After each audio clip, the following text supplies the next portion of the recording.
Assalamualaikum warahmatullahi wabarakatuh. Selamat datang kembali di channel video saya. Di vlog edukasi kali ini saya ingin menampilkan vlog kegiatan yang dilakukan oleh Fakultas Ilmu Sosial Kependidikan, Prodi Hubungan Internasional dan juga Prodi Pendidikan Bahasa Inggris. Kami hari ini ada penandatanganan MOU, ada kerjasama internasional dengan Universidad de Dili dan juga Konsul Kehormatan Timur Leste yaitu Bapak Irawan ya. Jadi ada penandatanganan MOU dan juga ada kuliah umum. Oke, ini dia vlognya.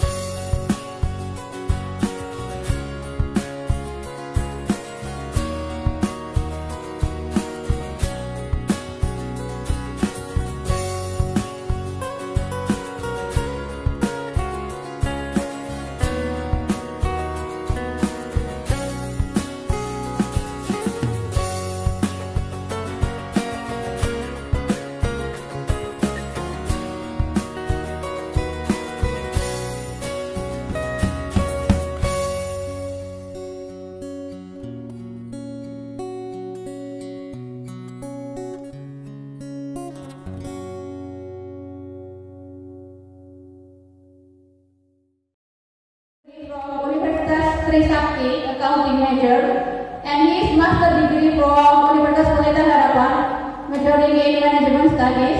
Married with 3 children, he's been the honorary consulate of Timor Leste since 2000. Masih banyak juga yang belum tahu Timor Leste itu di mana dan seperti apa.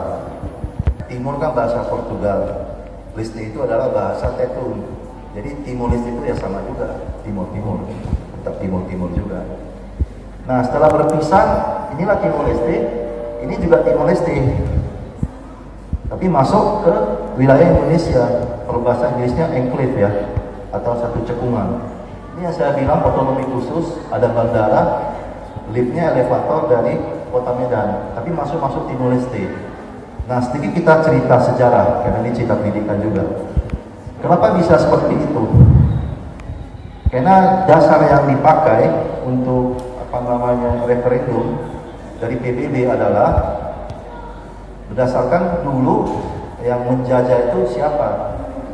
Jadi NTT yang menjajah itu adalah Belanda dan Timor Leste yang dijajah oleh Portugis, termasuk daerah ini juga Portugis. Makanya ada nama juga kan, Pantai Makassar, di sini ada juga nanti kalau ke sana, saya lupa masukin fotonya, ada kapal ketika Portugis mendarat pertama kali di negara ini. Jadi kalau kita lihat di sini, mungkin kalau yang belum tahu, NTT juga, kalau Labuan Bajo pasti tahu lah. Labuan Bajo kan di sini. Kalau kita naik mobil dari Kupang sekarang, kerjasama antara kita dengan pemerintah sudah ada namanya bis Damri. Kupang bisa lewat juga darat, itu 12 jam dengan harga Damri 350.000. Seperti itu. Kalau pesawat biasa kita lewat Bali. Bali itu sekitar 3 jutaan. Dulu pernah kita push dengan Indonesia kerjasama, itu harga tiket turun drastis karena kita mengusahakan untuk connecting. Dia punya kargo sehingga barang-barang ekspor lebih gampang, walaupun kargo mahal. Tapi sebelum terjadi, harga sudah turun ke Indonesia karena ada oknum-oknum dari BUMN perusahaan Indonesia yang bermasalah, akhirnya program itu gagal. Ramos Horta, Dr. Joshua Horta, beliau pemenang Nobel perdamaian dulu sama satu pastor. Jadi beliau lahir dengan Pak PM kita, Pak Sahan Gusmo, Presiden pertama Timor Leste, itu di distrik namanya Maputo. Nah, di sana itu nenek moyangnya memang banyak dari Portugal. Makanya wajahnya seperti ini. Makanya kalau dari jodoh ke Timor Leste ke Maputo, dapatnya Portugal. Ditanam di sana. Cuma karena di sana itu tidak pakai kimia, walaupun dia Arabica, asalnya rendah, sehingga menjadi kekasan kopi Timor Leste. Nah, satu lagi yang terbaru sekarang dari sana kemari, namanya kopi Ateng. Ya, itu bibitnya juga campuran dengan timur. Makanya secara nggak langsung kan di sini bisa banyak budaya timur tertanam tanpa kita sadari di situ. Nah, Di sini juga banyak warga ekstintin dalam arti dulu di sana ketika referendum dia berpisah atau yang sudah menikah dengan wanita Indonesia. Cuma memang dari pemerintah Timor Leste karena masih muda belum mendata, sehingga itulah tugas kita sebagai konsul kehormatan untuk ada masalah apa-apa itulah yang kita bantu untuk munculkan.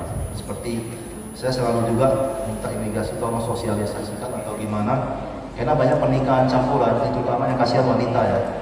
Dari Timor Leste kemarin visa izinnya nggak diurus, izin tinggal sementara nggak diurus, visa 60 hari di expired, terakhir ada masalah paspor expired, ada masalah karena nggak bisa sekolah, sudah overstay 3 tahun. Budaya lokal di perbatasan terutama di Papua dan Timor Leste tanpa menghilangkan identitas nasional masing-masing. Yang kedua, sejauh mana peran program pertukaran budaya dalam memperkuat hubungan sosial dan budaya antara komunitas di perbatasan terutama di Papua dengan Timor Leste, dan apa tantangan utamanya? Termasuk ada sponsor dari Kementerian Pariwisata Indonesia. Jadi mungkin pemerintah Timor Leste sudah menyiapkan untuk pengamanan dan lain-lain, tapi sisanya itu kegiatan dari Indonesia. Dan di situ ditampilkan budaya dari luar negara. Jadi bukan perbatasan aja, di Kota Gili juga sama. Kalau pemerintah Timor Leste itu selalu mendukung kayak UMKM-nya itu untuk pembelian selendang seperti ulos itu. Setiap tamu undangan semua termasuk mereka sendiri itu semua mereka akan pemerintah akan membeli, sehingga putaran ekonomi itu berjalan. Tapi itu tadi yang kita ngomongin di perbatasan itu adalah memang banyak acara yang terutama diinisiasi oleh Indonesia dan sudah berjalan setiap tahun, termasuk konsep band. Tapi tetap disini kebudayaan Indonesia dan Timor Leste sehingga itu tetap terjaga lah mereka.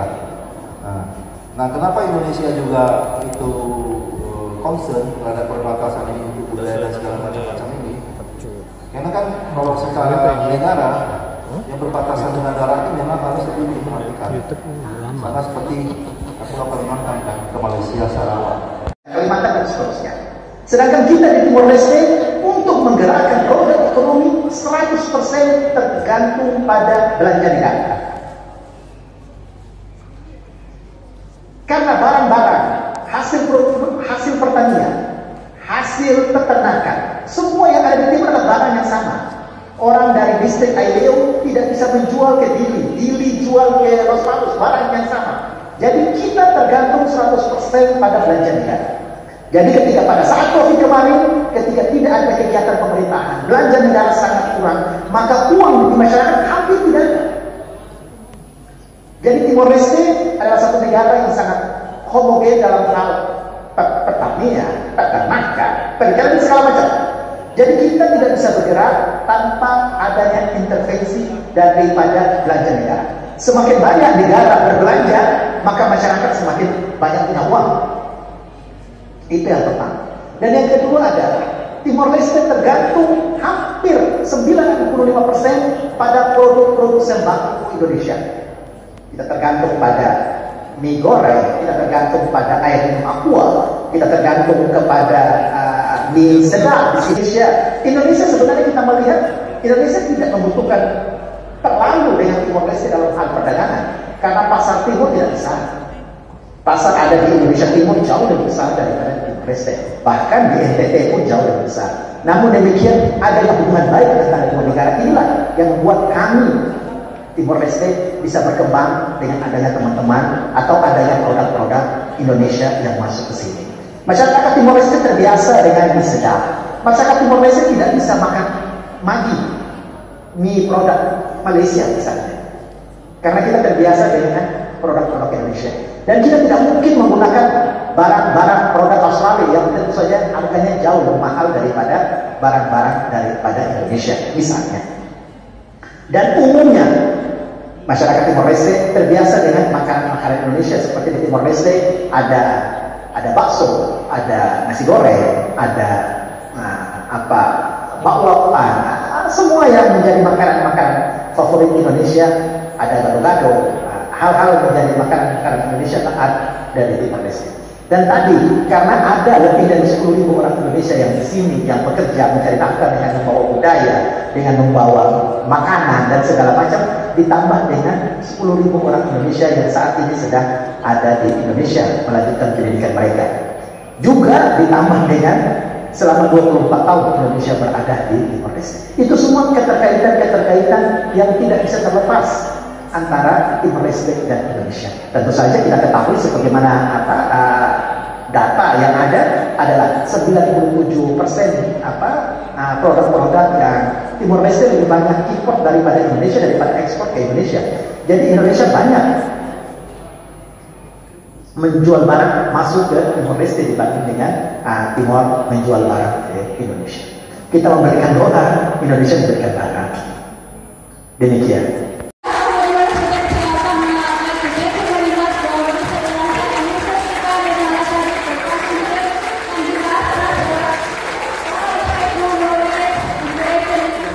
Konsul Kehormatan Timur Leste untuk Indonesia yang datang hari ini ke kampus kami, Universitas Potensi Utama, untuk memberikan presentasi dan juga kuliah umum. Pak, bisa dikasih kesan dan pesan untuk mahasiswa kami kira-kira? Ya, terima kasih Pak Dekan. Jadi kuliah umum hari ini, saya sangat senang melihat antusias daripada adik-adik mahasiswa-mahasiswi yang datang untuk mengikuti kuliah terbuka ini.